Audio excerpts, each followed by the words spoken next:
Hey.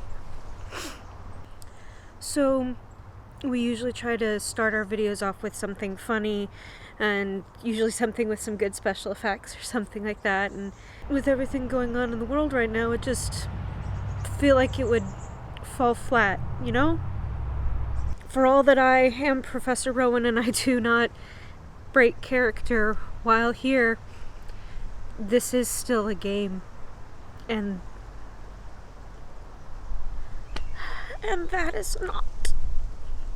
It makes me think about the fact that we say Happy Pride now and sell really awesome Pride t-shirts, and the first Pride was a riot about a black trans person who was murdered by a cop. I want to make it as clear as possible that this community is and has always been, the wizarding world has always been inclusive. Not just for no mages and magic users, but people of all races, all religious preferences, all points of view. The only thing that I can't tolerate is intolerance. Which is, funny. So here I am, making it abundantly clear that I am aware that the fact that I have to stand in shade or else you're blinded has made my life easier, and I will do everything I can to stand up for those who have it harder because of systemic issues in our systems. I'm making donations to the Civil Liberties Union. I'm doing what I can here. I hope you all are doing what you can, and please stay safe, especially to my friends and family in large cities and in Nebraska. Please stay safe. And remember that happiness can be found even in the darkest of times if one just remembers to turn on the light.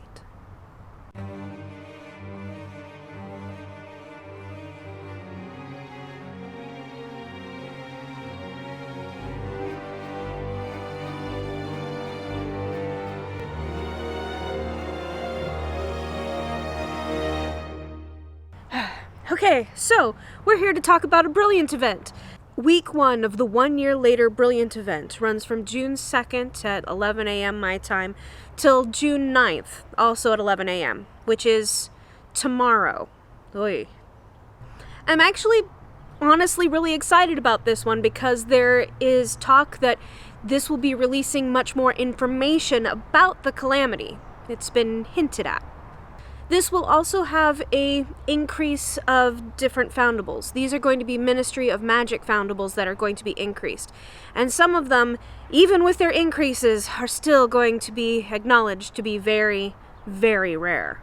The boosted foundables are going to be the Ministry Official and the Administrator, Arthur Weasley, Nymphadora Tonks, the Veil, and Newt Scamander. The Newt Scamander from Ministry of Magic.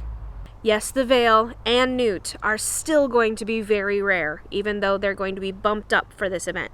There will be a free store pack with the ingredients to make a tonic for trace detection, as well as 6 snowdrop and 50 energy. Now, due to the pandemic and worldwide health concerns, this is again being made so that you can complete it from home. However, I would strongly recommend you get those port keys running as soon as possible because, little hint, you're going to need to open one for one of the tasks. You will have 2 different foundables found in the wild, and neither of them are currently in a regular registry page. They are proprietor version of Ron Weasley and Auror of Harry Potter. You will eventually need 15 of each of them. For the tasks, you will be rewarded with a full dark detector machine, as well as a crate of potions. It's an image of a crate of potions. You don't actually get a crate of potions. Kind of wish it was the other way around, but there you go. Opening 5 of the 1.5k port keys will be getting you a image of a opened portkey. Well, the portkey portmanteau, the little case that holds the portkey. And completing 3 wizarding challenges with a runestone will get you, well, you're probably going to have to do more than 3, but will get you a flag for the Ministry of Magic dedicated area. Again, it's not like you're going to get a flag in your yard or anything, it's an image of one. This is very meta. It is the calamity commenting about what we're doing to combat the calamity. Now on to our quests, because you know how much I love a good to-do list. Quest 1 starts out with brewing a tonic for trace detection. That will get you 2 leaping toadstools. Might I suggest, as soon as you see this video, putting that tonic for trace detection in your cauldron, so it'll be ready for you once the event starts. You also need to return 5 Ministry of Magic foundables. Any one, and doesn't matter which one. That will get you some powdered dragon claw. And finally, return 7 of the brilliant Rowan the Proprietor foundables. That will get you a potent stimula potion. Don't even have to brew it, just gives it to you outright. This should be fairly quick and straightforward. The only thing I see as a potential stumbling block, especially since the Ministry of Magic is going to be boosted, is going to be finding the right Rons. Your reward for completing this task is 550 Wizarding XP, 2 restricted section books, 50 Brilliant Family XP, 1 Dark Detector, and 10 Spell Energy. Task 2 should honestly just be as easy as Task 1, especially since one feeds into the other. You need to use 1 Brain Elixir. That will get you a silver key. You also need to return 5 high or higher threats. That will get you unicorn hair. Now, between that Brain Elixir and those higher threats, it shouldn't be very hard to do the next part, which is 3,000 Wizarding XP. That 3,000 Wizarding XP from traces will get you a Dawdle Draught. Woo. However, completing everything from the second quest does have some nice rewards. 750 Wizarding XP, 75 Brilliant XP, 3 restricted section books, the registry image for the placed dark detectors, and 10 energy. Quest 3. As usual, for some reason, Quest 3s seem to just... they're to put the brakes on for those of us who like to power through. This is also why I suggested starting those brilliant port keys right away, because you have to open 1 brilliant port key as part of this quest. That will give you 1 strong invigoration drought. You also need to brew 4 of any potions, but if you put something in early, or if you just don't collect potions until you get to that part, you should have 4 sitting there waiting for you, in theory. That will get you 6 more Snowdrop. Finally, you need to return 10 of the Brilliant Auror Harry Potters. That might take a bit. That will get you 1 silver key. Now, I would like to remind you that when it says unlock the port key, it means that while you're on Quest 3 is when it unlocks from you doing the distance. So it doesn't matter when you put the key in it. That's not it. It doesn't matter if this is when you open it. That's not it. It's when it unlocks. Your reward for completing Quest 3 are 1,250 Wizarding XP, 75 Brilliant Family XP, 5 restricted section books, and 10 spell energy. Quest 4 is all about the night bus, so expect it to get a little busier in there. First, win 10 Wizarding challenges. That will get you 1 spell book. Then, earn 7,000 Wizarding XP from challenges. That will get you your 2nd spell book. Third, complete 3 Wizarding challenges with 3 or more people in the challenge with you. That will get you your 3rd spell book. Notice how these all work together, like you can't do one without potentially also working on the others?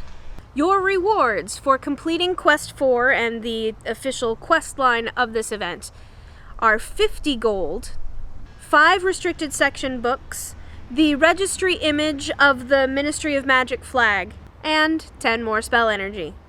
And now for our bonus challenge. Our bonus challenge has a reward that I don't think we've seen before, though the challenges themselves are very similar to our usual requirements for a bonus challenge. Earning 15,000 Wizarding XP will get you 1 spellbook. Returning 30 Brilliant Foundables, doesn't matter which one, 30 of them, is 1 more spellbook. Return 30 Ministry of Magic foundables. Doesn't matter which one, 30 of them is another spellbook. And here's for the fun part. Defeating your highest unlocked chamber, which if you did that community day is probably going to be Dark 5. But defeating that chamber will give you an increased ingredients capacity. You'll be able to hold 30 more ingredients in your vault. Finally, use 3 brain elixirs. Using those 3 brain elixirs will increase your seed capacity within your vault by 5. I know that I remember there being an event where you got an increased capacity as part of the event instead of having to buy it with gold, but this is the first one I remember it being a brilliant event. I think that other one was actually part of FanFest. Could be wrong. The rewards for the bonus assignment are 2,000 Wizarding XP, 100 Brilliant Family XP, 1 Brilliant Event title, 5 spellbooks, 30 energy, and another thing that I also haven't seen before. Let me read it for you. 5 opened Portkey Portmanteau registry images. So I'm assuming it's 5 registry images of things you really usually only get from opening Portkeys. Not sure what they're going to be. It's going to be a surprise for everybody.